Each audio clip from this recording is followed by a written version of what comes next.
Opposition leader Umar Ayub साहब जो हैं, यानी कायदे हिज़्ब इख्तिलाफ कौमी असम्बली में, उन्होंने हमारे साथ इंटरव्यू में कहा कि जनरल बाजवा पर एक बंदे ने पोस्ट कर दी, अब उसको उठा कर ले गए पुलिस वाले या FIA ने उठा लिया। इन्वेस्टिगेट हो रहा था तो उसे कहा कि तुमसे तुम्हारा घर ले लेंगे और तुमसे तुम्हारा कारोबार छीन लेंगे। तो बड़ा दिलचस्प वाक़या उन्होंने सुनाया। अब फिर पीका के इम्प्लीमेंट होने के बाद क्या हालात बनेंगे, बात किधर जाएगी, और वो तबका जिसके पास ना घर है ना किराए का मकान है, वो तबका फिर किधर जाएगा और वो 20 लाख कहाँ से लाएगा, और उनकी बातें डिसइंफॉर्मेशन के साथ लेबल हो जाएंगी या फिर डर खौफ फैलाने के साथ लेबल हो जाएंगी, और प्रोसिक्यूशन कौन करेगा, इदारे कितने इंडिपेंडेंट हैं, ये सारे मामला हैं जो शायद बहुत सारी डिबेट तलब हैं। मैं कैंपेन कर रहा था तो एक छोटा सा शहर है, उधर बैठा हुआ था। तो सुबह सुबह का टाइम था, 9:30 बजे का कॉर्नर मीटिंग थी घर में। तो वहाँ पे एक साहब मुझे नजर आए, तो उन्होंने कहा, लोगों ने कहा जी इनको भी जेल में, ये 2 हफ्ते 3 हफ्ते हरिपुर जेल में से होके आए। मैं मिला, गले लगाया, मैंने कहा आपकी बड़ी कुर्बानी है। मैंने कहा क्या किया उन्होंने? वो कहा जी मैंने जनरल बाजवा के खिलाफ फेसबुक पे पोस्ट की थी, मुझे पकड़ लिया, तो मुझे जेल ले गए और उन्होंने कहा जी कि तुम माफीनामा लिखो वरना तुम्हारा कारोबार खत्म कर देंगे, तुम्हारा घर ये कर देंगे।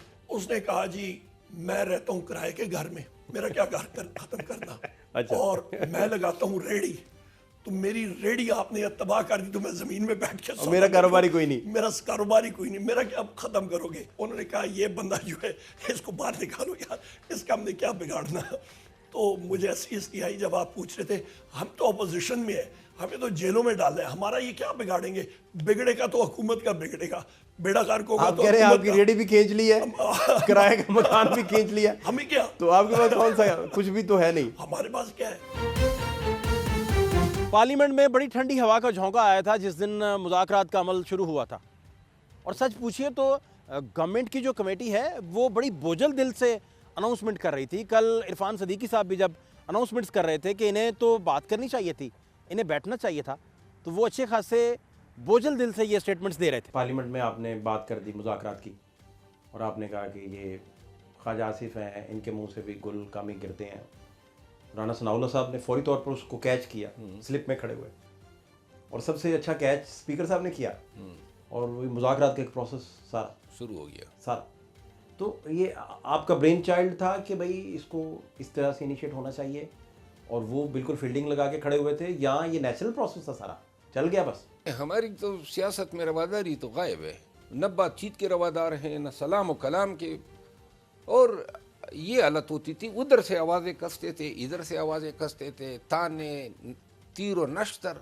ये 9 माह में तो हमने यही देखा, कोई पॉजिटिव काम नहीं होता था। तो मैं खड़ा होगी और मैंने कहा क्यों इस तरह हम कर रहे हैं, या सौतनों की तरह लड़ रहे हैं? क्योंकि पाकिस्तान को चलाना सियासतदानों ने है, और सियासतदानों में नून भी है, पीपल पार्टी भी है। आज जो उन्होंने कहा है वो मेरे लिए बड़ा अफसोसनाक है, और हम 28 की डेडलाइन को मीट करने के लिए अब भी बड़ी तंदही से काम कर रहे हैं। तो इसके बावजूद उनका मुझे नहीं समझ कि जो चीज़ आज 23 तारीख को होना नागुज़ीर है, ज़रूरी है, इतनी ज़रूरी है कि वो जिस मुज़ाकराती अमल के लिए बड़े बेताब थे उसको भी भाड़ में झोंकने के लिए तैयार हैं, सिर्फ 5 दिन मज़ीद इंतज़ार नहीं कर सकते। अब चूंकि बात मुज़ाकरात से आगे अपोजिशन के इकट्ठ की तरफ जानी है, तो अपोजिशन के इकट्ठ में सबसे जो रेलिवेंट पर्सनैलिटी हैं वो उख्वनज़ादा हुसैन हैं। वो तर्जुमान हैं तहरीक तहफ़्फ़ुज़ आईन पाकिस्तान के, और जिसमें 7 जमातें हैं, जिसमें तहरीक इंसाफ शामिल है, जिसमें पख्तूनख्वा मिली अवामी पार्टी शामिल है, जो जिसकी इस फ्रंट की सदारत जो है वो महमूद खान अचकज़ई साहब कर रहे हैं, जो प्रेसिडेंट के कैंडिडेट थे तहरीक इंसाफ की जानिब से सदर जरदारी साहब के खिलाफ। और इसमें नेशनल फ्रंट भी शामिल है, इसमें मेंगल ग्रुप भी शामिल है, इसमें जमीयत उलमा इस्लाम का शरानी ग्रुप भी शामिल है। तो ये फ्रंट जो है ये क्या कर रहा है, ये किधर देख रहा है, और ये मौलाना साहब पे ख़ास नज़रें क्यों टकाए बैठा है, बेसिकली क्या चल रहा है? उख्वनज़ादा हुसैन साहब से ही पूछते हैं कि हालात क्या हैं बेसिकली।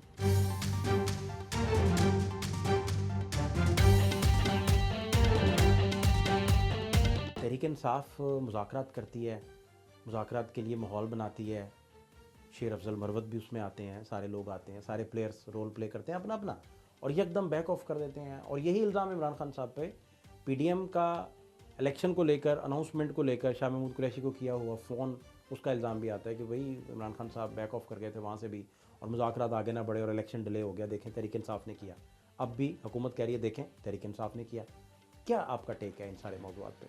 देखिए, पाकिस्तान तहरीक इंसाफ एक सियासी जमहूरी पार्टी है और हमेशा इमरान खान ने कभी मुज़ाकरात से इनकार नहीं किया, कभी भी। इमरान, ये हमारे ख़िलाफ़ एक प्रोपेगंडा तो कह सकते हैं, लेकिन अगर इसको आप हमारी एनेक से देखें, पाकिस्तान तहरीक इंसाफ की नज़र से, तो अभी के मुज़ाकरात को हम अगर देख ले, पहली मीटिंग होती है मुज़ाकरात की, हम हुकूमत के जो मुज़ाकराती टीम है उनको इन्फॉर्म करते हैं कि हमारे कोरम पूरा नहीं है, तो हम अगर इस इजलास को थोड़ा लेट भी करें तो कर सकते हैं।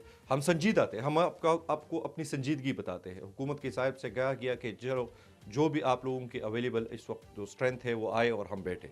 एक राउंड होता है, दूसरे राउंड में यानी चीफ मिनिस्टर खैबर पख्तूनख्वा अली अमीन गंडापुर और पूरी हमारी मुज़ाकराती कमेटी बैठती है, बात होती है और हम बड़ी क्लियरिटी के साथ अपना मुकदमा पेश करते हैं और ये देखे कि हमारी संजीदगी का आलम यह है कि एक ऐसी हुकूमत से हम मुज़ाकरात के मेज़ पे बैठते हैं जिसको हम सिरे से ही जमहूरी हुकूमत भी नहीं मानते और उसकी लेजिटिमेसी पे पूरे पाकिस्तानी कौम का एक सवालिया निशान है।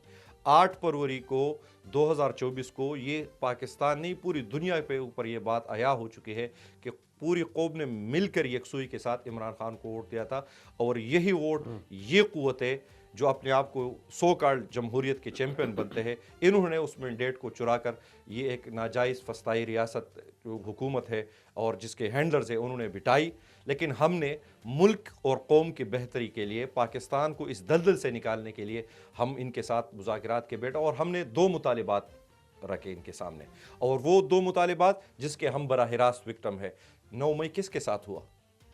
अगर रियासत ये कहती है कि 9 मई को हमारे ऊपर हमला हुआ है, हमने ये कहा कि भाई आप लोगों का ये क्लेम है, हमारे ये क्लेम है कि 9 मई एक फाल्स ब्रेक ऑपरेशन है जिसमें तहरीक इंसाफ को पसाया गया, तहरीक इंसाफ के लोगों को पसाया गया, तहरीक इंसाफ को बहैसियत एक सियासी जमात निशाना बनाया गया। तो भाई बात किस तरह आगे बढ़ेगी? बात इस तरह आगे बढ़ेगी कि सुप्रीम कोर्ट के 3 जो क्रेडिबल जजेस है, जिसमें सीनियरिटी पे आप देखें जस्टिस मंसूर अली शाह है, जस्टिस मुनीर अख्तर है और मौजूदा चीफ जस्टिस याह्या अफरीदी।